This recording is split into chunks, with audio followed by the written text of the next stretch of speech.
कुणी म्हणालं सत्य समजलं पाहिजे, तर कुणी म्हणालं दादा सुखरूप आहेत, काहीतरी चांगलं होणार आणि दादा परत येणार हे नक्की. राज्याचे उपमुख्यमंत्री अजित पवार यांचं विमान अपघातात दुर्दैवी निधन झालं.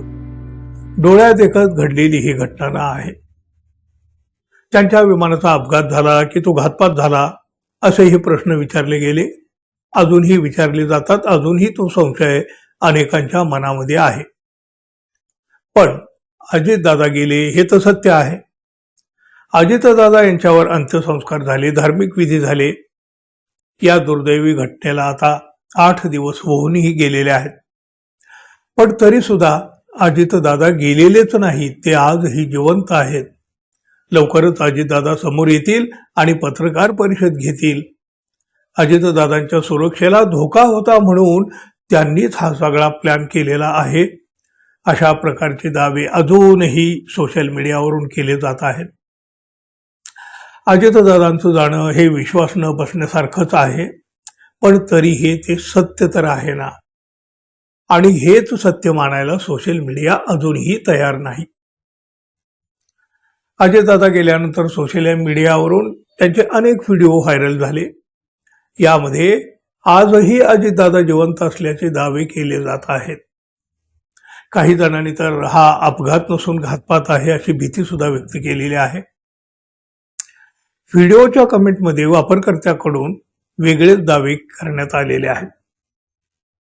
दादांच्या जीवाला धोका होता त्यामुळे त्यांनीच हा प्लॅन केल्याचं सांगितलं जात आहे. तर काही यूट्यूबनुसार अजित पवार लवकरच पत्रकार परिषद घेणार असल्याचं सांगितलं जात आहे.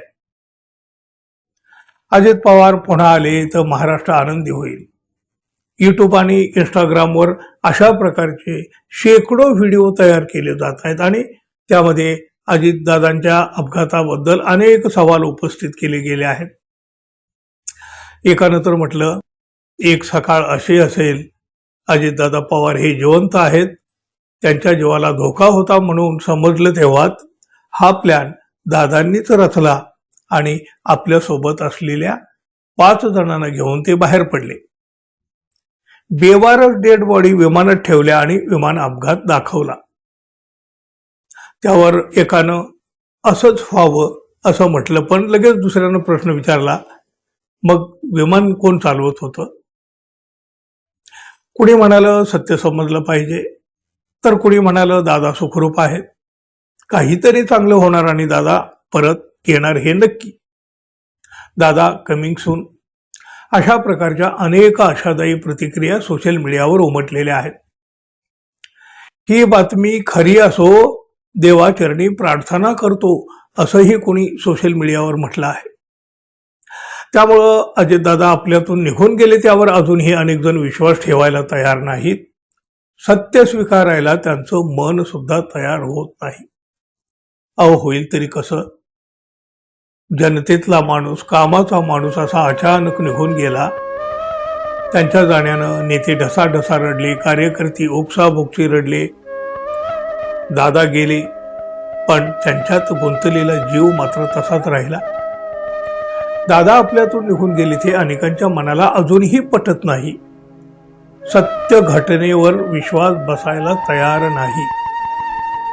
अजितदादावर असलेली श्रद्धा हे घडूही देत नाही आणि त्यामुळंच दादा आज आपल्यात नाहीत हे सत्य स्वीकारणं त्यांच्यासाठी कठीण झालेलं आहे. पण यातून एक मात्र नक्की अधोरेखित झालं मित्रांनो, अजितदादा लोकांच्या मनामध्ये किती खोलवर रुतलेले आहेत. दोन